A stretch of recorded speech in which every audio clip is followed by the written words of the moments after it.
বিপদ আপদ আপনাকে সন্ত্রস্ত করে রাখতে পারে, কিন্তু এই বিপদ প্রত্যেকের জীবনে কোনো না কোনো কারণে থাকে।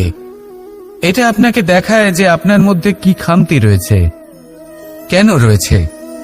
এই বিপদ হলো সেই মাধ্যম যার দ্বারা আপনি নিজের দুর্বলতাকে নিজের শক্তিতে পরিবর্তন করতে পারেন। একটা ফুলের দিকে তাকান।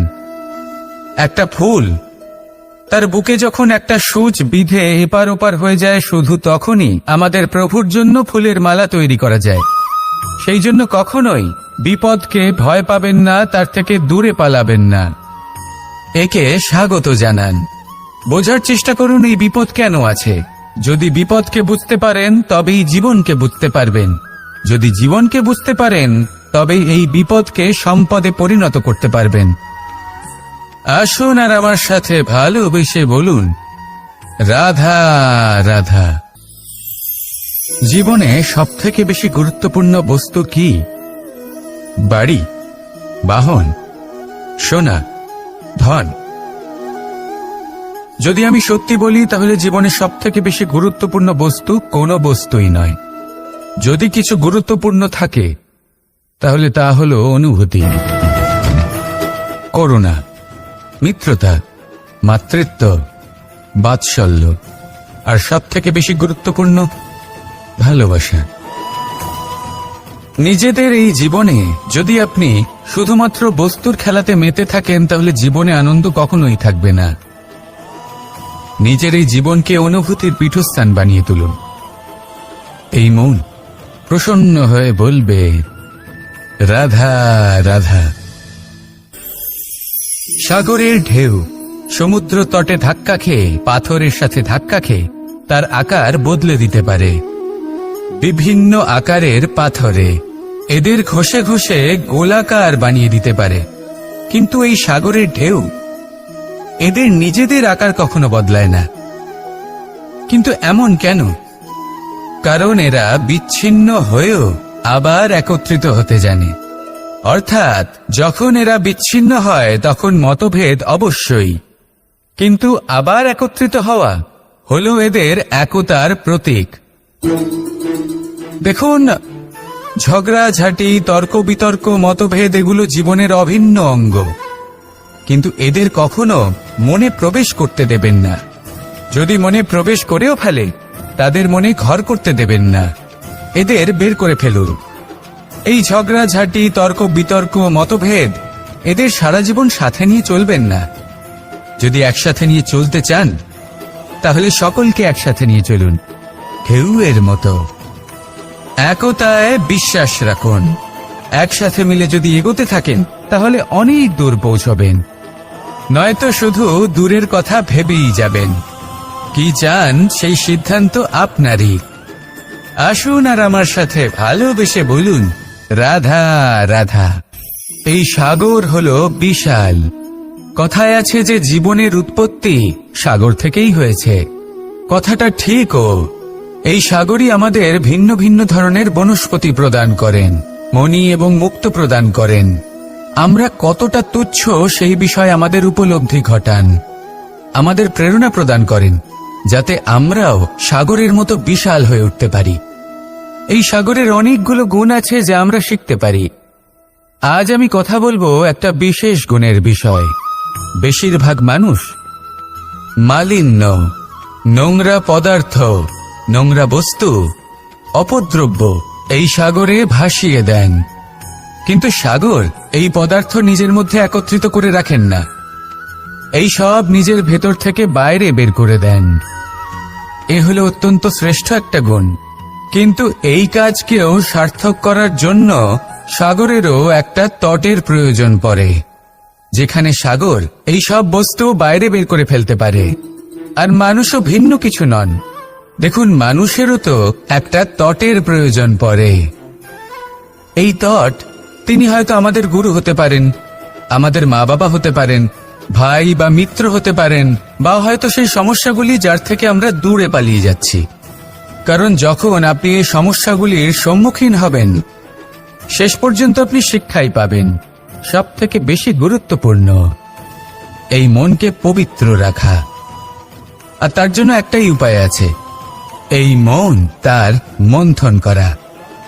যদি এই মনের মন্থন করেন তাহলে পূর্ণরূপে পবিত্র হবেন। আর এই মন, আপনি তো জানেনই, প্রসন্ন হয়ে বলবে রাধা রাধা। আমাদের এই জীবন, তাতে এই যে সময় চক্র, তা তিনটি ভাগে বিভক্ত।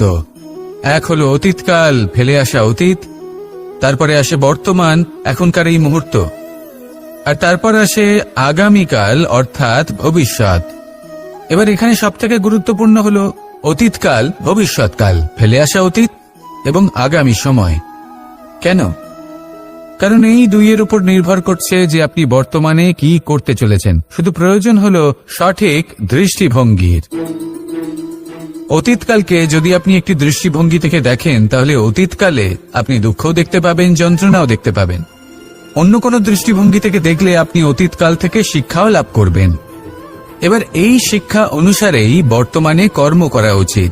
এবং যদি ভবিষ্যতের কথা বলি, তাহলে বলবো ভবিষ্যতের কথা ভেবে আপনি আজ অবশ্যই চিন্তিত হতে পারেন। অন্য একটি দৃষ্টিভঙ্গি থেকে দেখলে এই ভবিষ্যতেই আপনি একটি লক্ষ্য, একটি উদ্দেশ্য দেখতে পাবেন, যে আপনি কি করতে চান, কি লাভ করতে চান। এবার সেই অনুসারে বর্তমানে কর্ম করা উচিত, ভবিষ্যৎ এবং অতীতকাল অনুসারে। এভাবেই যদি জীবনে কর্ম করতে থাকেন, আপনার এই বর্তমানের দিনগুলো আপনি একটু নতুনভাবে বাঁচতে পারবেন। এভাবেই যদি জীবনে এগোতে থাকেন, তাহলে আপনার জীবনে আনন্দের উদ্ভব হতে কেউ বাধা দিতে পারবে না। আসুন আমার সাথে ভালোবেসে বলুন রাধা রাধা।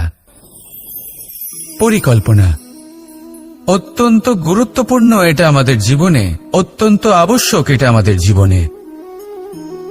কিন্তু এই পরিকল্পনা ঠিক কতটা হওয়া উচিত, অর্থাৎ এই পরিকল্পনার সম্পর্কে কতটা চিন্তা করা উচিত, কতটা ভবিষ্যতের বিষয় চিন্তা করা উচিত।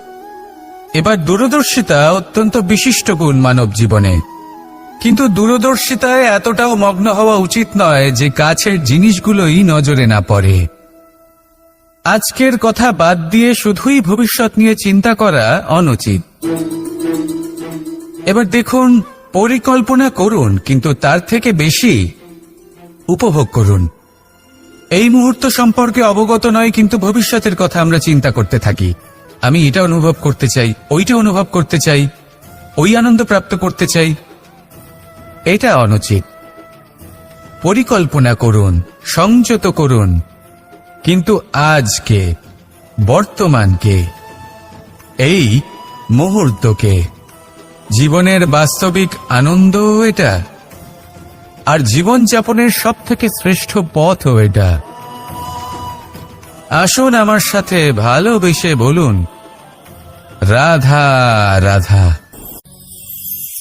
মানুষ কখনো কখনো সময়কে নিয়ন্ত্রণ করতে চেষ্টা করে, কখনো কখনো সময়ের গুরুত্ব বুঝতে পারে না।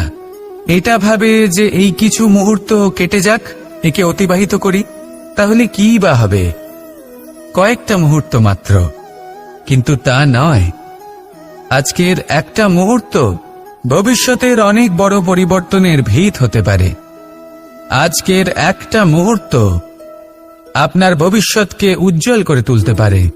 সেই জন্য ছোট ছোট মুহূর্তগুলিকে অদেখা করবেন না। সময়কে কাজে লাগান, পূর্ণরূপে কাজে লাগান। এবার যদি আপনি কাউকে সাহায্য করতে চান আর সেই কারণেই যদি থেমে থাকেন, তাহলে ঠিক আছে, কারণ আপনি কাউকে সাহায্য করে তার জীবনকে আরো ভালো করে তুলতে চাইছেন, আরো শ্রেষ্ঠ করতে চাইছেন। এই পুণ্য, এই কর্ম ফিরে আপনার কাছেই আসবে আর আপনার জীবনকে শুভ করে তুলবে। কিন্তু যদি আপনি আলস্যের কারণে থেমে থাকেন এবং কিছুই না করেন, সময় নষ্ট করেন, তাহলে কিন্তু একটাই ঘটনা ঘটবে, আপনার ভবিষ্যৎ বিপদগ্রস্ত হয়ে পড়বে, আর কিছুই নয়। সেই জন্য এটা বোঝা প্রয়োজন যে কখন থামতে হবে এবং কেন থামতে হবে। যদি আপনার থামার কারণ এবং সময় অনুচিত হয়ে থাকে, তাহলে আপনার ভবিষ্যৎ কখনোই উচিত হতে পারে না। সেই জন্য সময়কে সম্মান করুন আর পূর্ণ ব্যবহার করতে শিখুন। আর আমার সাথে ভালোবেসে বলুন রাধা রাধা। যদি আমি আমার চোখ বেঁধে কোনো একটা নির্দিষ্ট দিকে নিজের সমস্ত শক্তি প্রয়োগ করে ছুটে যাই, তাহলে কি হবে? আমি কোথাও ধাক্কা খেতে পারি, নিজের ক্ষতি করতে পারি, কোথাও পড়ে যেতে পারি, তাই না? অর্থাৎ এটা নিশ্চিত এই কাজ আমার করা উচিত নয়, কিন্তু আজকের দিনে প্রত্যেকটা মানুষ এই কাজই করছেন, তাই না? কোনো কাজ করার পূর্বে সেই কাজের বিষয়ে সম্পূর্ণ তথ্য কোথায় সংগ্রহ করছেন? শুধু এটুকু জানেন যে এই কাজটা করলে কত ধন অর্জন করবেন আর কত নাম হবে, আর ব্যাস সামনে এগিয়ে যান। এটা উচিত নয়। পূর্ণরূপে যে কোনো কাজ করার আগেই সেই কাজের বিশ্লেষণ করে নেওয়া উচিত, তা বুঝে নেওয়া উচিত, এবং সেই বিষয়ে অবশ্যই খেয়াল রাখা উচিত যে আপনার শরীর এবং আপনার মন এই কাজ করার জন্য কি প্রস্তুত রয়েছে। যদি তা না হয় তাহলে প্রথমে নিজেকে শুধরে নিন, তারপরে সেই কাজ করুন। যদি এইভাবে জীবনে সামনে এগোন তাহলে সাফল্যের সম্ভাবনা জীবনে অনেক বেশি বেড়ে যাবে। তাহলে এটাই করুন আর আমার সাথে ভালোবেসে বলুন, রাধা রাধা। আমরা জীবনে চলতে চাই, সামনে এগোতে চাই, কিন্তু কখনো কখনো এমন হয় যে আমরা আমাদের লক্ষ্য দেখতেই পাই না।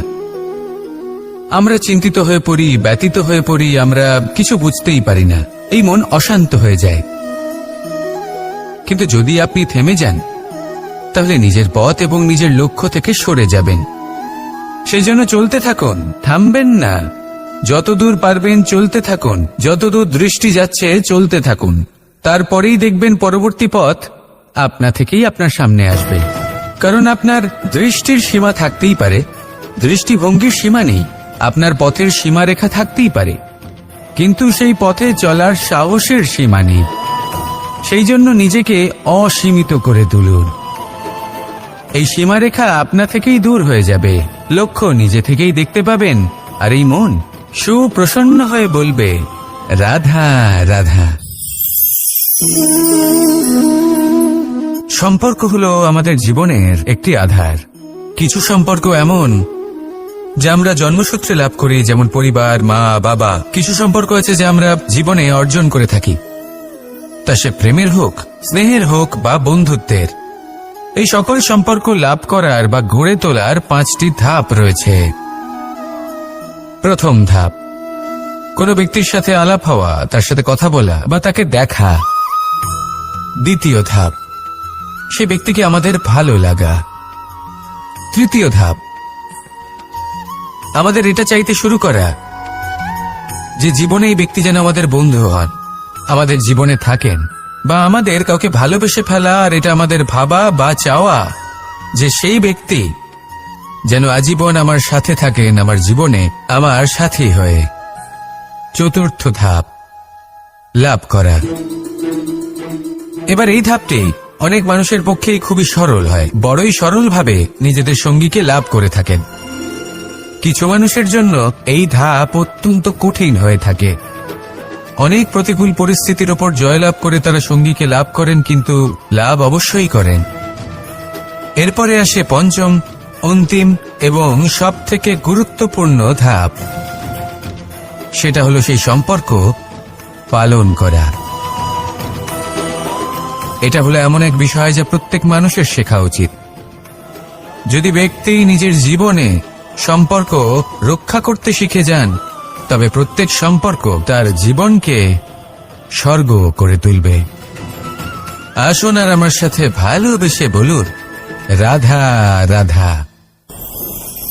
রাধা কখনো কখনো আমার জন্য বড়ই সুগন্ধি আতর নিয়ে আসে, পারিজাত ফুলের মালা নিয়ে আসে আমার প্রসাধন করবে বলে, এবং আমার সব থেকে বেশি প্রিয় মাখন নিজে হাতে বানিয়ে আনে আমাকে নিজে হাতে খাইয়ে দেবে বলে, সবকিছু আমাকে প্রসন্ন করবে বলে।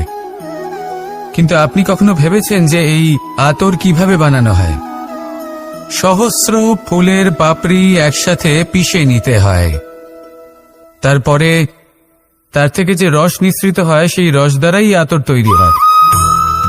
অনেক সংখ্যক ফুলকে অসীম যন্ত্রণা ভোগ করতে হয়, তবে তারা আমার প্রসাধন সামগ্রী হয়ে উঠতে পারে।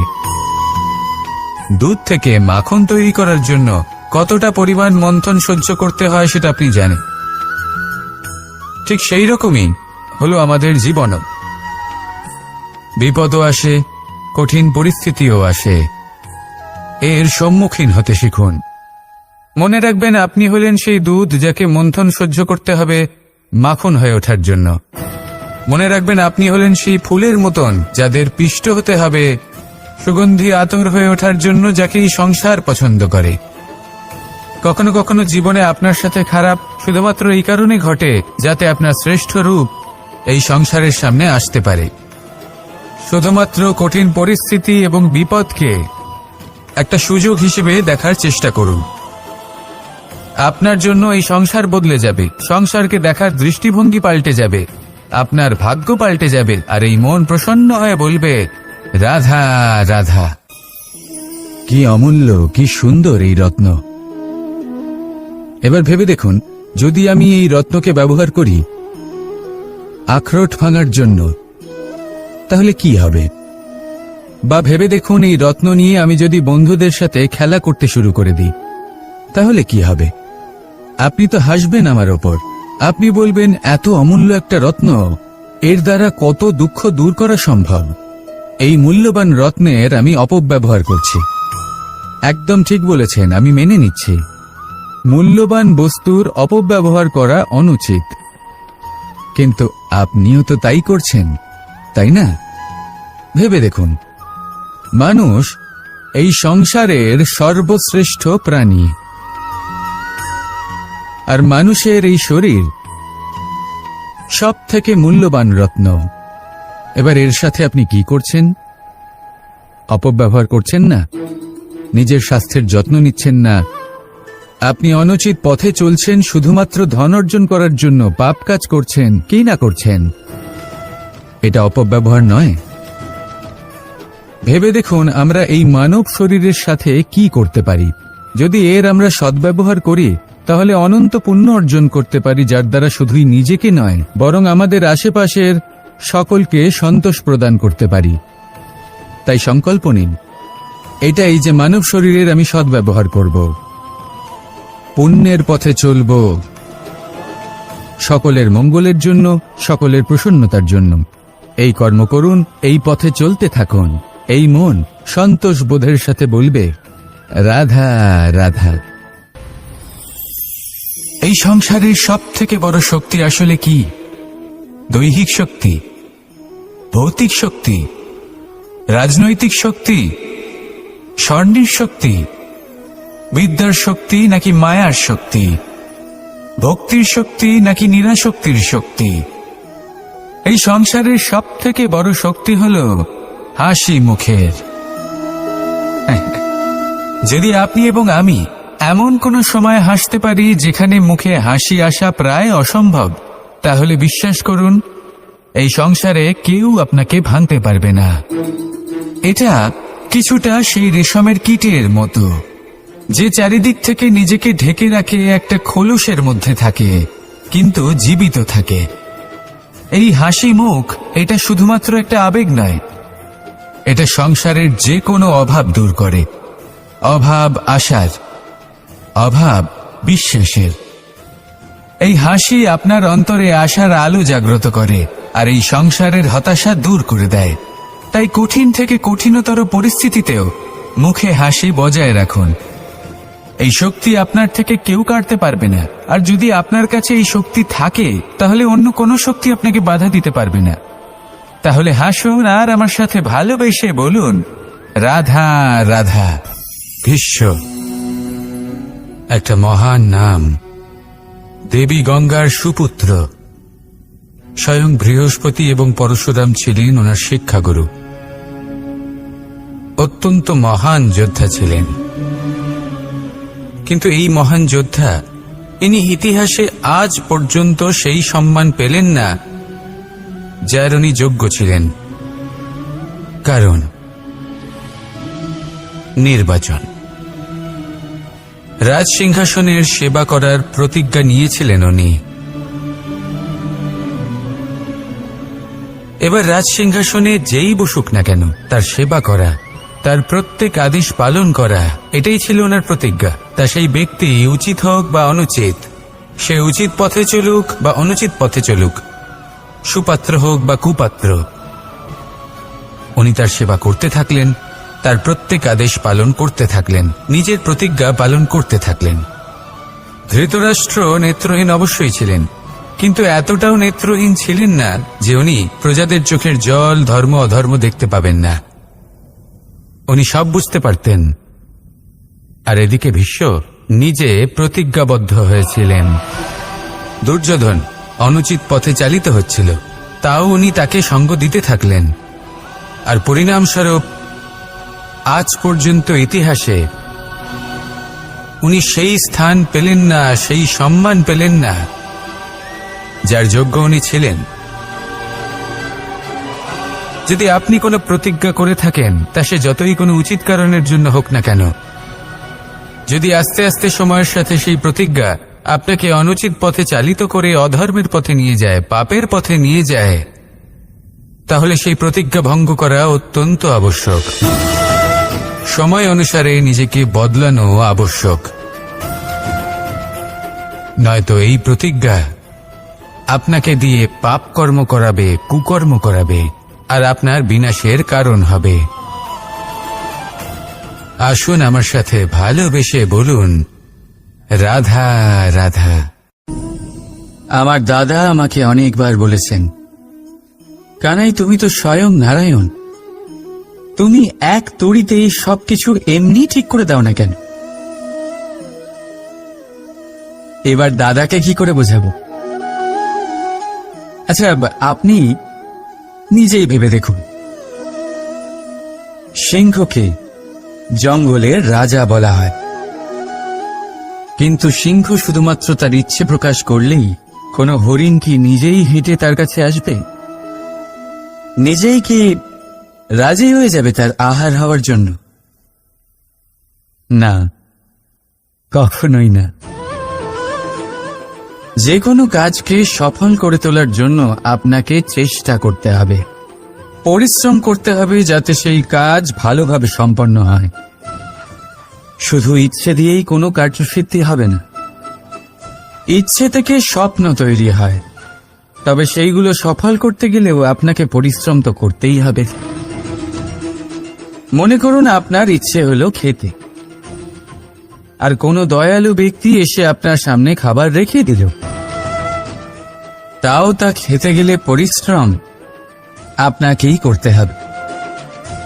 যদি ভালোবাসার ইচ্ছে থাকে, তাহলেও নিঃস্বার্থ নিষ্পাপ মনে ভালোবাসনি।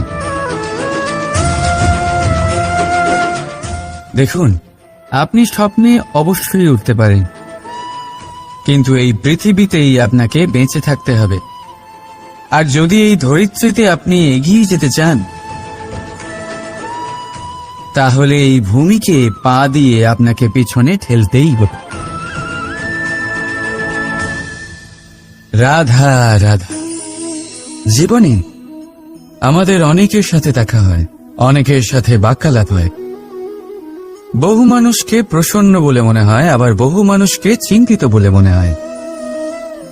কিন্তু আপনি যদি এটা বোঝার চেষ্টা করেন যে কে বেশি প্রসন্ন থাকে, আবার কে বেশি চিন্তিত থাকে, তাহলে আপনি এটা লক্ষ্য করবেন যে বৃদ্ধ আর যুবক বেশিরভাগ সময় চিন্তিত থাকেন, অন্যদিকে বালক সর্বদাই প্রসন্ন থাকে, চিন্তার কোনো রেশই থাকে না। এর কারণ কি? এবারে আপনি বলবেন, এত সহজ বিষয়, বালকদের মধ্যে এত বোধই কোথায় যে তারা জীবনের সমস্যা বুঝতে পারবে, কষ্ট বুঝতে পারবে, দায়িত্ব বুঝতে পারবে? বিষয়টা আসলে তা নয়। বৃদ্ধের বিষয়ে যদি আমরা কথা বলি, তবে বৃদ্ধ নিজের বিগত সময় নিয়ে ভাবতে ভাবতে মনে মনেই দুঃখী হয়ে যায়। যুবক নিজের ভবিষ্যতের বিষয়ে ভেবে ভেবে চিন্তা করতে থাকে আজ। কিন্তু বালক শুধুমাত্র বর্তমানে বেঁচে থাকে, আর সেই জন্যই প্রসন্ন থাকে। দেখুন, বিষয়টা অত্যন্ত সরল। আপনি আপনার বিগত কাল পাল্টাতে পারবেন না। এখন যদি আপনি নিজের ভবিষ্যৎ আরো উজ্জ্বল করতে চান, তাহলে আজ নিজের কর্ম করতে হবে, আজ পরিশ্রম করতে হবে আপনাকে। তাহলে ভুলে যান গতকাল আর আগামীকালের চিন্তা, বর্তমানে আনন্দ করুন। কারণ এই বর্তমান আপনার ভবিষ্যৎ উজ্জ্বল করতে পারে, আবার এই বর্তমান আগামী সময় আপনার সেই বিগত কাল হবে যার কথা ভেবে আপনার গর্ব হবে। রাধা রাধা। বিপদ সকলের জীবনেই আসে, কিন্তু অনেক মানুষ বিপদ এলে ভগবানকে দোষারোপ করেন, বলেন যে আপনি আমাকে রক্ষা কেন করছেন না। আপনার প্রতি আমার মনে অপার ভক্তি, সর্বদা আপনার জপ করি, তাও আপনি না আমাকে এই বিপদ মুক্ত হওয়ার কোনো পথ দেখাচ্ছেন, না এই বিপদ থেকে আমাকে বের করছেন। এবার এটা হলো আপনার ভাবনা, আপনার দৃষ্টিভঙ্গি। এবার আমি বলি সত্যিটা আসলে কি। সত্যি হলো এটাই যে ঈশ্বর সবসময় আপনার সাথেই আছেন, থাকবেন। দেখুন সেই বীজের দৃষ্টিভঙ্গির দ্বারা যে মাটির নিচে চাপা পড়ে আছে, তাকে পরিণত হতে হবে এক বিশাল সুন্দর বৃক্ষে। তা তখনই হবে যখন তা ভাঙবে, ভাঙবে তখনই যখন সে উত্তাপ পাবে। উত্তাপ কোত্থেকে পাবে? সূর্যের তাপ থেকে।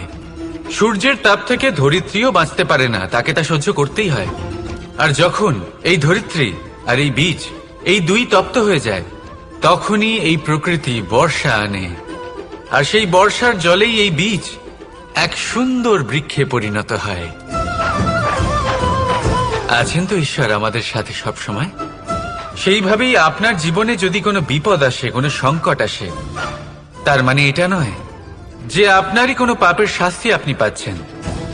হয়তো ভবিষ্যতে আপনাকে একটা সুদৃঢ় কাঠামো হতে হবে, তার প্রয়োজন আছে। তাই এটা হলো তার ভিত। যতটা শিখবেন, যতটা শক্তিশালী হবেন, ততটাই দৃঢ় কাঠামো হবেন। নিশ্চয়ই দেখেছেন, অলংকার বানাবার পূর্বে সোনাকেও অনেক রকম পরীক্ষা দিতে হয়, আগুনে তপ্ত হতে হয়। সেইভাবেই যদি আপনি কখনো শূরবীর হতে চান, তাহলে লাক্ষাগৃহের তাপ সহ্য করতেই হবে। তাহলে আসুন আমার সাথে বলুন, বন্দে ধর্মা, বন্দে কর্মা, রাধা রাধা। অনেক সময় মানুষ অতীতকে দেখেন আর তখন অহংবোধে পরিপূর্ণ হয়ে ওঠেন। কখনো বর্তমানের দিকে তাকান, ভবিষ্যতের দিকে তাকান আর পরিতৃপ্তিতে ভরে ওঠেন। কেন বুঝতে পারেন না একটা সহজ কথা? এই যে সৃষ্টি, এই সৃষ্টি হলো একটা বড় চক্র, যা বারংবার আপনার কাছে ফিরে আসবেই। কঠিন থেকে কঠিনতর পরীক্ষায় আপনাকে নিযুক্ত করবে, যাতে আপনাকে উত্তীর্ণ হতেই হবে। যা কাল ছিল তা আজ নেই, এটা সবাই জানেন। যা আজ আছে তা হয়তো কাল থাকবে না, এটাও আপনাকে মেনে নিতে হবে, তাও আবার হাসি মুখে। শান্ত থাকতে শিখুন, আর কখনো এই মনের মধ্যে অহংকার উৎপন্ন হতে দেবেন না। হতে শিখুন সেই হিমবাহের মতো। হয়তো এই জন্যই এত শীতল থাকে, কারণ ও জানে গতকালও জল রূপে ছিল, আজ বরফ রূপে হয়তো আছে, কিন্তু কাল পুনরায় সে জলেই পরিণত হবে। নিজেকে শান্ত রাখুন। হয়তো আজ আপনি সাফল্যের শিখরে আছেন, হয়তো বা নেই। আপনাকে প্রত্যেক দিন অবশ্যই দেখতে হবে। শুধু নিরন্তর প্রচেষ্টা করতে থাকুন, প্রত্যেক পরিস্থিতির জন্য তৈরি থাকুন, আর একে ভারসাম্যে রাখতে শিখুন।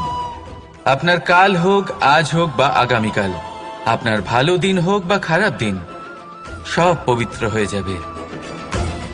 তাহলে আসুন আর আমার সাথে ভালোবেসে বলুন, রাধা রাধা। অন্ধকারাচ্ছন্ন রাত্রি যদি এসে থাকে, তাহলে আলোকিত প্রকাশ নিয়ে সূর্যও অবশ্যই আসে। রোগ যদি এসে থাকে, তাহলে তার ওষুধও অবশ্যই আসে। সমস্যা যদি আসে, তাহলে সেই সমস্যার সমাধানও নিজে থেকেই আমাদের কাছে চলেই আসে।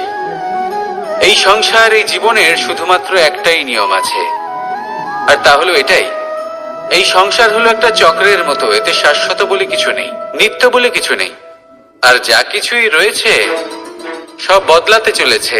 যদি আপনার জীবনে দুঃখ থাকে, সমস্যা থাকে, যদি আপনি বিপদ দ্বারা আচ্ছন্ন, তাহলে মনে রাখবেন সবকিছু বদলে যেতে চলেছে।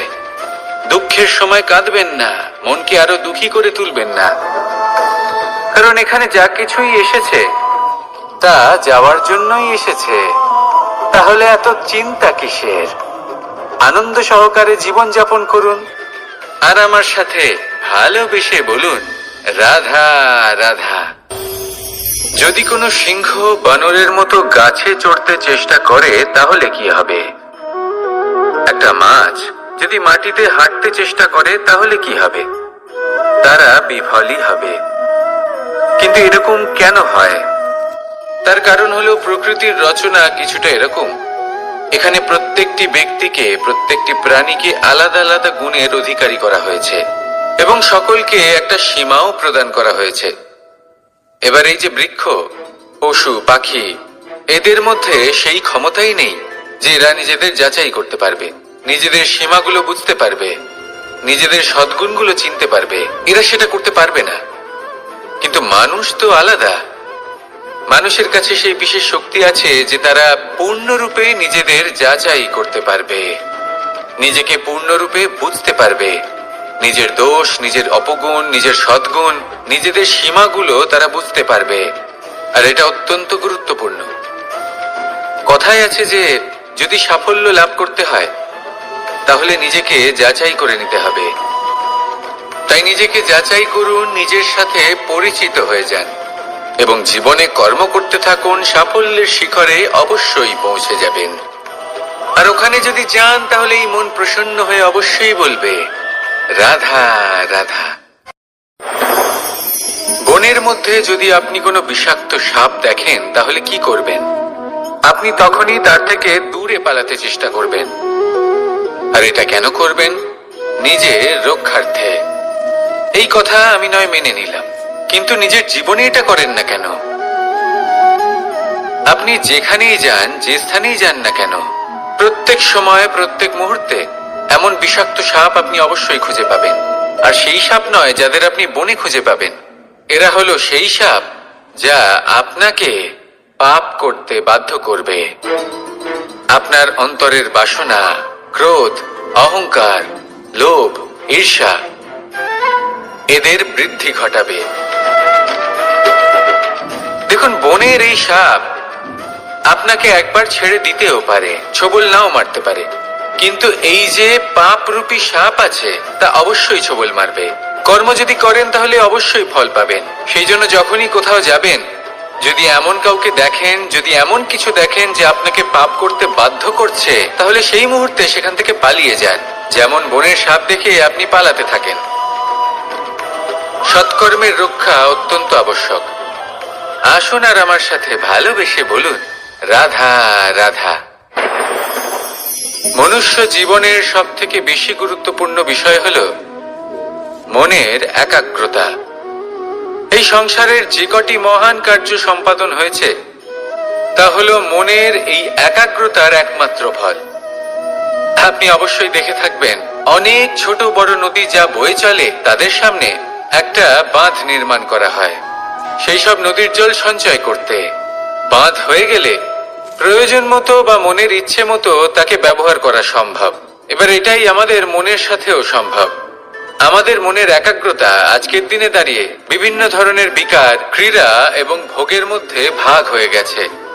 একে একত্রিত করতে হবে, একটা বাঁধ নির্মাণ করতে হবে, কর্মের বাঁধ।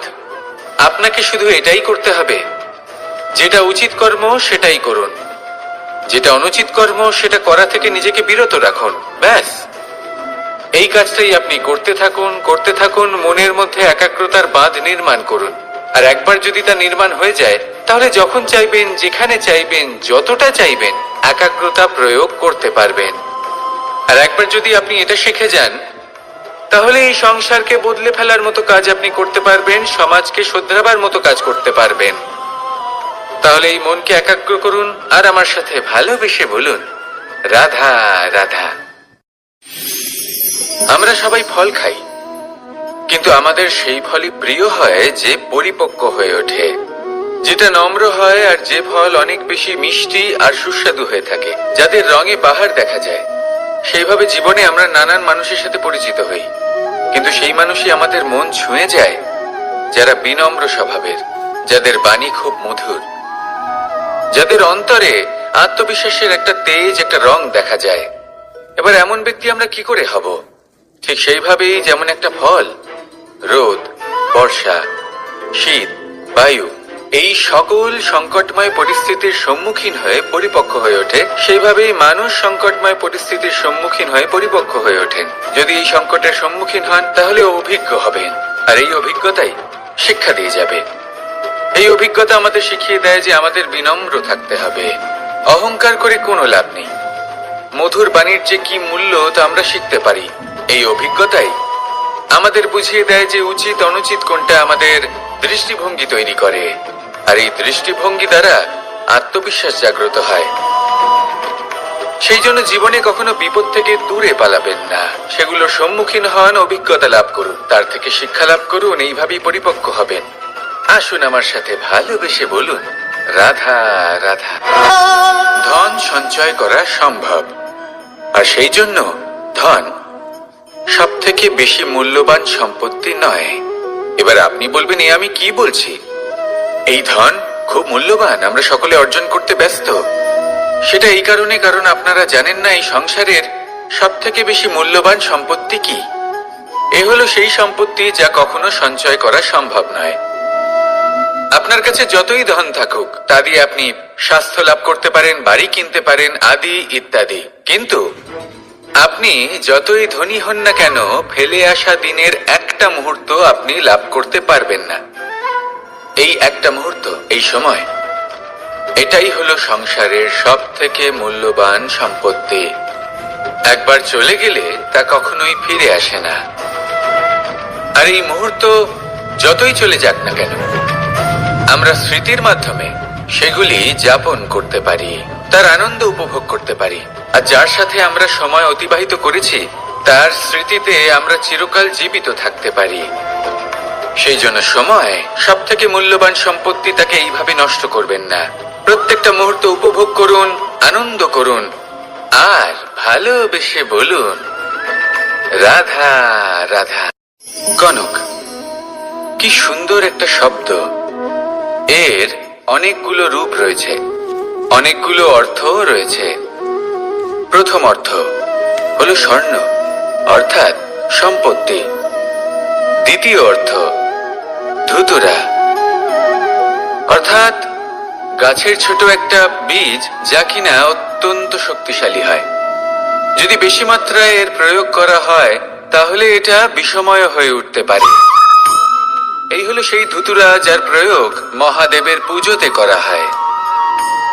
এবার প্রশ্ন হলো এটাই যে এই স্বর্ণ এবং এই ধুতুরার মধ্যে মিল কি রয়েছে। মিল হলো এটাই যে এই দুটোই মানুষকে মত্ত করে তোলে। ধুতুরা মানুষকে তখন মত্ত করে যখন তাকে সেবন করা হয়, কিন্তু স্বর্ণ, ধন, সম্পত্তি, মানুষ এটা যতটাই অর্জন করে নেয় সেটাই যথেষ্ট। এই স্বর্ণ মানুষের ভাবনা চিন্তা করার ক্ষমতাকে বশ করে ফেলে। মানুষ সম্পত্তির লোভে মত্ত হয়ে ওঠে, কারণ যে যত চমৎকারী, যতটা অমূল্য হয় তাকে সামলানো কিন্তু ততটাই কঠিন, তাই না?